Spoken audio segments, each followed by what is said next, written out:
and we are ready to rumble. So thank you, Beatrice, for joining us. And without further ado, we're a little bit kind of behind, so we'll just crack on. But before we do, please, a round of applause, ladies and gentlemen, for Beatrice Marisi from Vodafone.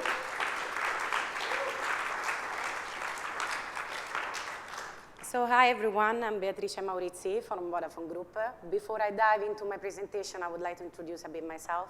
I've been in Vodafone for 7 years. In the past 3 years, I've joined the global Toby team. I'm currently looking after governance and operating model, but before that, I've been leading on the launch of Toby Voice. I've also had the opportunity beforehand to work in the radical simplification team, where we looked at digitalize and intelligent automatize our end-to-end processes. So why am I here today? Today I want to share with you our journey with Toby Voice and also share with you some insights around how we have been building and still are building trust in voice. I'll start with where we are today with Toby. Today we are live on a singular, modular, global platform where all our markets are integrated to. Toby is live in 14 operating companies, plus a handful of partner markets, and we cover the European and the African footprint.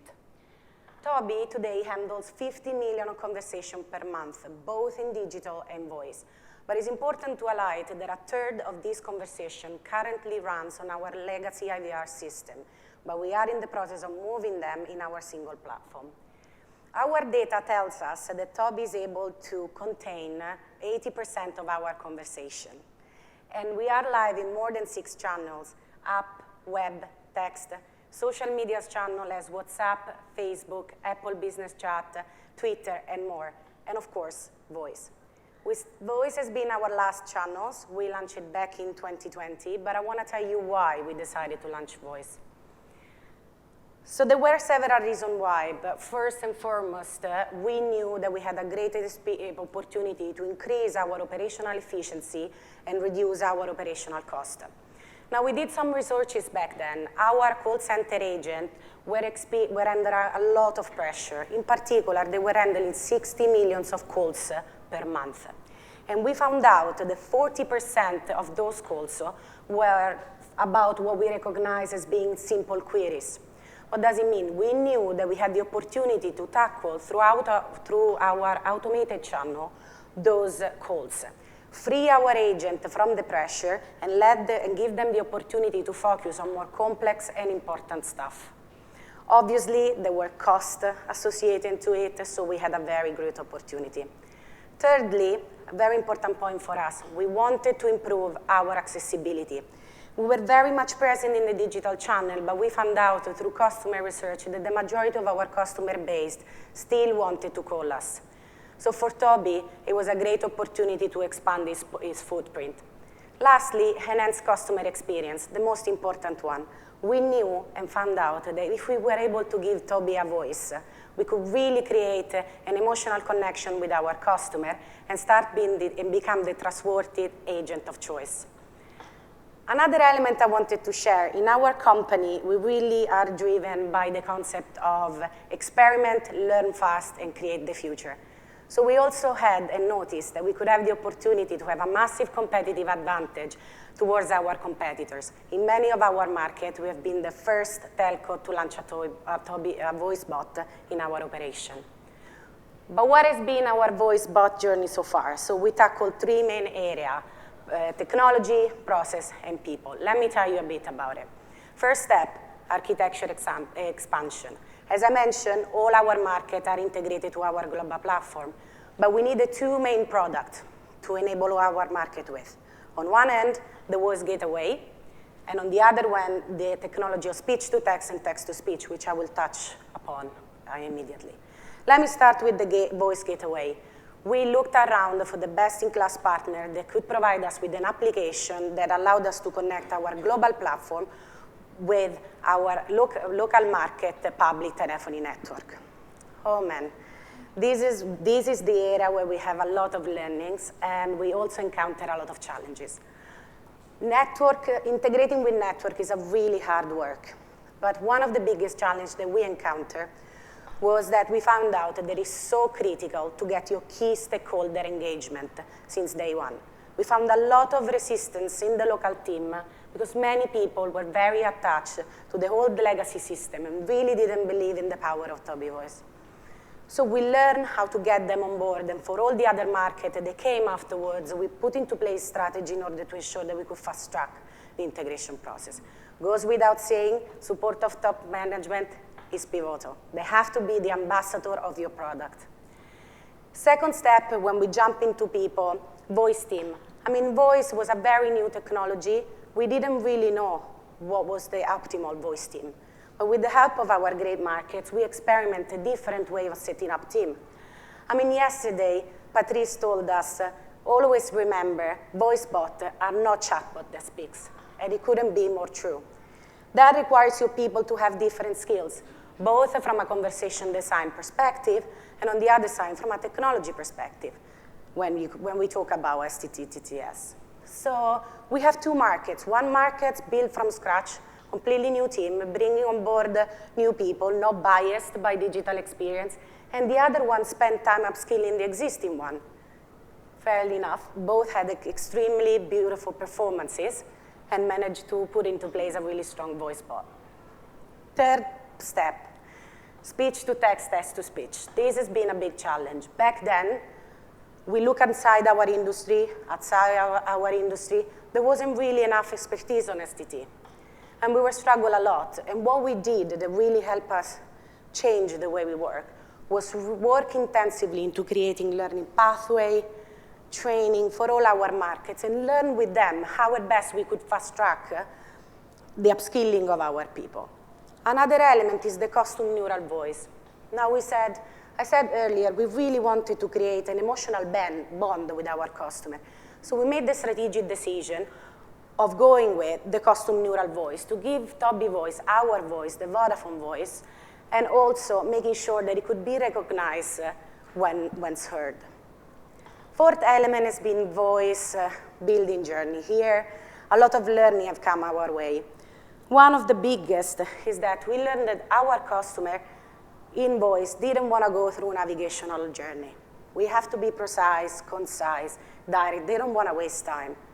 So we looked at making sure that the voice journey were shorter, and also that we could satisfy immediately the customer need. What this tells us, actually, that is so important that when you embark in the voice journey, you actually look at going live with integrated journey. And so your APIs needs to be available. So focus on implementing APIs. And then finally, interaction model. This is in the latest step, which we are still working on. So as a community, we understood that there was a need of coming up with common practices that we could adopt across all our footprint. So elements as how do we handle handover, how do we handle silence, how do we handle bargain. So little tricks that we could all adopt to go faster. Now, I was supposed to show you an example of one of our Tobii Voice market, but the audio does not work. You will receive the slide, so please take the time to have a look at it. This is a very amazing one. But now I wanted to introduce the concept of trust.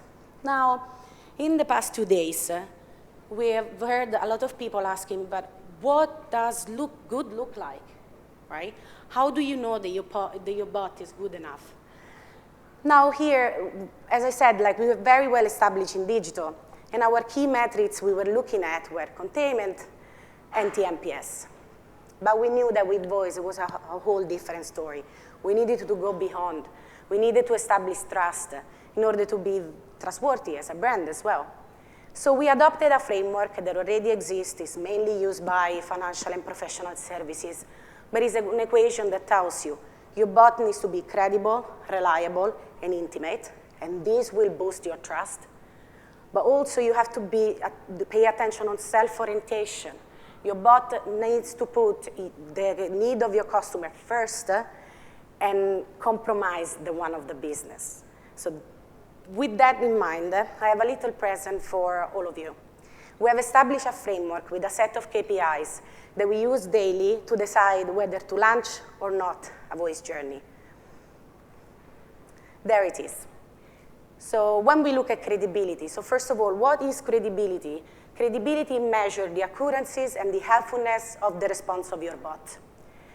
And so it's very important that you always use accurate, up-to-date information. And if your bot is not able to handle a journey, be true, be credible. Say it up front, handing him over to the agent, or if he's inclined to your digital channel. But don't try to cover in voice a journey that your bot is not able to handle. I'm not going to go through all the KPIs. I'll touch upon a couple, but I'm more than happy to discuss in more detail with you the others. When it comes to credibility, I want to pause sometimes on average conversation time. We had a lot of learnings from our market. I can share some insights. One of our market decided that for the simple queries, less than a minute was the threshold to solve the customer queries. For the more complex stuff, 2, maximum 3 minutes. When we look at reliability, what is reliability? Reliability measures how consistently available your bot is and how well it performs. Key KPI for us, correctness. So how well is your NLU trained and able to understand the intent of your customer and trigger the right scenario? Here, very important is for you to have strong testing tool and monitoring tool and keep identifying issues and fix them as quick as possible. And finally, intimacy. Intimacy is how well your bot is able to create an emotional connection with your customer. Now, of course, bots are not able to create emotional connection as well as an agent would do. But there are some techniques that you could put in place. The tone of voice, but also there is another space that we are currently exploring, which is personalization. How great it would be if your bot could be able to recognize your customer every time he calls you. So finally, before finish off, I would like to leave all of you with a few key takeaways. First of all, remember, network integration takes time. My advice is making sure you have your management and key stakeholder buy-in, but also don't get frustrated. I sometimes say when you open the network, it's almost like opening a Pandora vase. You never know what you can find, but be patient, and you will be successful. Second key takeaways is around, remember, building for voice requires a different set of skill set. As I mentioned earlier, from a conversation design perspective, you need to come up with new principles. You have to be precise, concise. And from a technology perspective, you need to teach your people how to use the speech-to-text and text-to-speech. It's a new technology and requires a lot of time. Third takeaway, pace your journey based on availability of your KPIs. In our case, as I said, navigational journey weren't the key for our success. So we focus on the integrated one, and that resulted in a success for us. And then lastly, build a consistent end-to-end journey. What I mean by that is if you leverage your trust framework or the model of interaction, you can come up with a set of KPIs that give you a threshold. If you're not confident that your journey will be successful and will be engaging with your customer and resolve this query, don't damage your reputation. Don't send it on, don't push it in voice. Use different channels. Because I want to leave you with the last takeaway. We learned that there was an amazing opportunity with the voice channel, but it's also associated with a very high risk. You can quickly damage your brand reputation if you don't come up with the right strategy. So thank you very much. Thank you so much. That was absolutely fantastic. I did forget Eugene. I don't know if he's still here, but there is an exclusive VUX World Cup to say thank you very much. Oh, he's here, he's here. The yellow one is for people who've been on the podcast 3 times in a row, so it's very exclusive, these yellow ones. Thank you so much, Beatrice. That was absolutely amazing. I love that framework for measurement, and I think you make some really great points about how it's different from designing for voice than it is to chat. You know, I call voice pure conversation design because there's no guardrails, there's nothing to fall back on, it's real time, it's ephemeral, and you're working with TTS and contact center, telephony integrations. It's a whole totally different ballgame, so thank you so much. We do have a couple of minutes for some questions. I didn't see any questions online, so if anyone's got any questions for Beatrice, please do stick your hand up, and we will get to it. Yeah, we've got a question down here from Grant. Hello. I've used talking quite successfully. I'm kind of interested. Yeah, I've used Toby and it was very good. I'm kind of interested in its scale. How many intents have you got? Okay, it depends on our markets. So, and the size of our markets. We have our bigger markets that have more than 500 intents and others that have less. So it depends. Okay, thank you. We had a couple of questions down here, I think. Yeah, thank you for your very interesting presentation. Do you also use Toby to foster sales, or are you more focused on service? Okay, really good question. So when we started, Toby was primarily focused on service. But we are embarking now our sales journey, so we are allowed sales, especially in our digital channel. In voice, we are starting slowly, but we made a strategic decision back then. Like, we first needed to get it right in the service, so making sure that Toby could be good enough in order to start selling. So sales is coming as we speak. We have another question at the back here.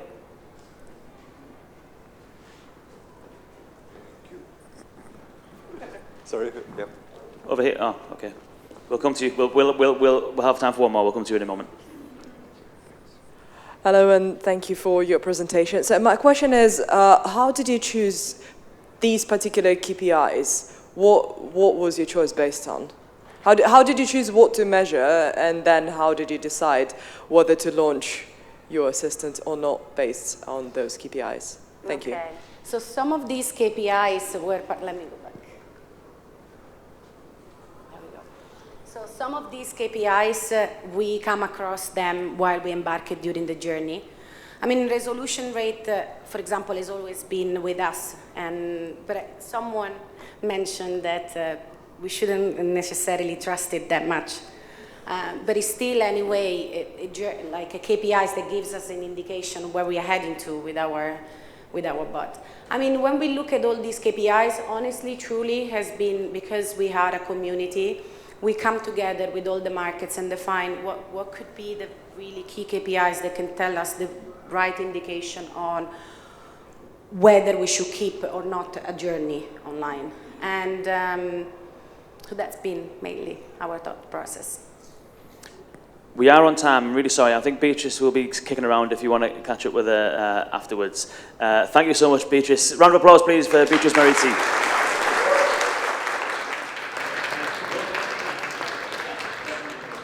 Cool, so that brings us to the end of part one. After the break, it's a 30-minute break. After that break, we're going to be joined back on stage by Santosh, Eugene, we have Bev from Vodafone, Bev Bartlett, and also Serkan Ibrahim from Core AI. We're going to be discussing, you'll have opportunities, if you didn't get a chance to ask questions, you will have opportunities to ask the panel questions based on their presentations just now. And we're going to be talking about AI everywhere. Is conversational AI going to become the first port of call for customers across all channels? It's going to be starting in around about 30 minutes. I'm going to say 25 minutes though, so please do get back in good time because we do need to start on time. Thank you so much.